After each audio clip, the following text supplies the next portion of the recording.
et polémique. Tout au plus, je voudrais dire que c'est une décision attendue face à des dérives facilement observables de la chaîne, et je suis sûr que vous saurez trouver les réponses adéquates à celle-ci, et plus globalement, et plus sérieusement, en application à toutes les chaînes de la TNT, dont les fréquences, je le rappelle, appartiennent à l'État et sont donc un bien public en nombre limité. Aujourd'hui, j'aurais plutôt aimé vous interroger sur le sujet de potentielles pressions politiques que vous auriez pu subir lors de depuis votre prise de fonction, période du CSA comprise. On le sait, lors de son audition que j'ai eu l'honneur de présider ici, Olivier Schramek a avoué que François Hollande lui avait fait part de ses propres opinions sur la nomination en 2015 de la nouvelle présidente de France Télévisions. Avez-vous déjà eu à subir de telles pressions? Êtes-vous au courant de mouvements en ce sens qu'auraient pu subir les autres membres du collège? On vous s'est attaché, Monsieur le Président, à l'indépendance de votre institution reconnue par tous. Pouvez-vous nous rappeler quels sont les mécanismes assurant l'indépendance de celle-ci et notamment pour empêcher les conflits d'intérêts? Merci, monsieur le député. L'histoire de la régulation, elle est très longue. Elle a vu le jour au début des années 80, vous le savez. Il lui a fallu deux alternances politiques pour commencer à se stabiliser.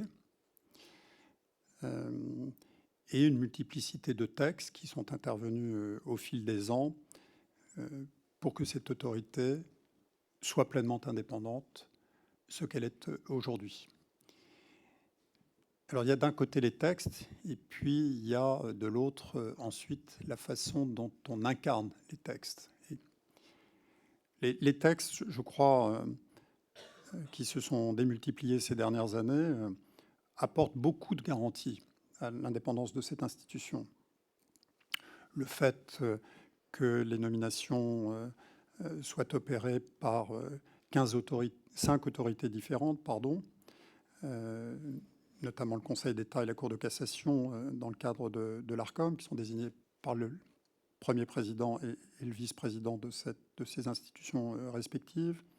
Le fait que le Parlement soit amené à examiner les nominations des candidats,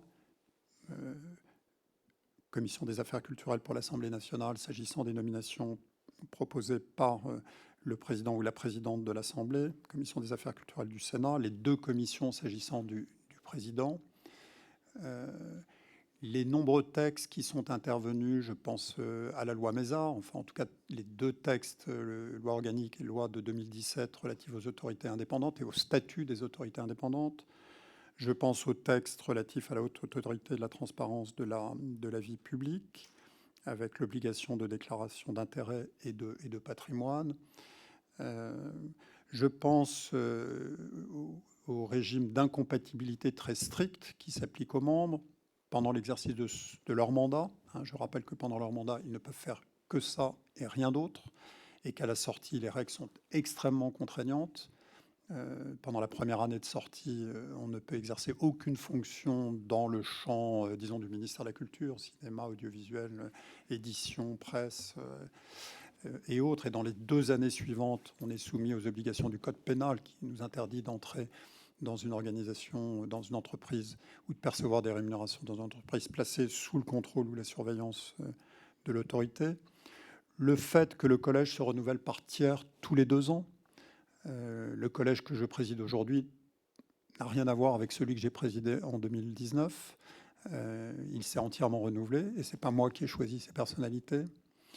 Le fait qu'une bonne partie de nos procédures passent par des votes, enfin, en tout cas sur des décisions importantes, je pense aux nominations aux présidences des entreprises audiovisuelles publiques, passe par une procédure de vote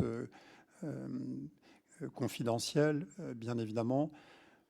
Je pense aux chartes déontologiques, règlements déontologiques que nous mettons en œuvre. Je pense à la présence d'un déontologue au sein de l'institution, conseiller d'État honoraire.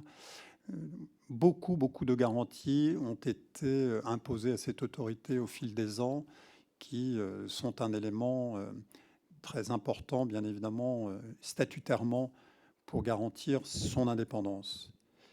Mais je pense que l'indépendance, c'est autre chose. L'indépendance, c'est aussi une manière d'agir.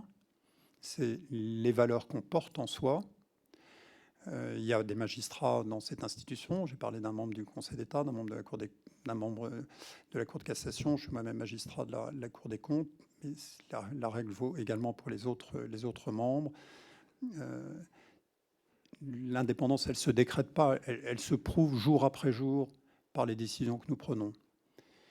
Et pardonnez-moi, j'ai la faiblesse de penser que depuis 5 ans, aucune des décisions prises par cette autorité n'a la marque d'une influence extérieure quelconque. Pour ce qui me concerne, je n'ai subi aucune pression extérieure de quelque nature sur l'exercice de ma mission. Je le dis très simplement, je n'ai reçu aucune intervention et j'ai exercé ma mission en toute indépendance, en toute impartialité, depuis la première heure de mon mandat, et je compte le faire dans les quelques derniers mois qui me restent avant de quitter ces fonctions. Monsieur le vice-président, si vous avez une relance.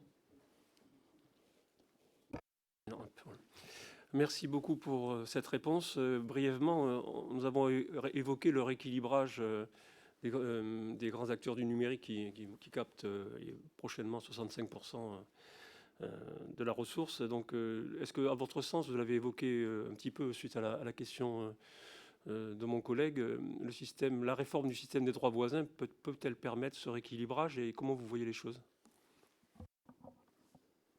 Monsieur le député, vous êtes presque plus expert que nous sur ces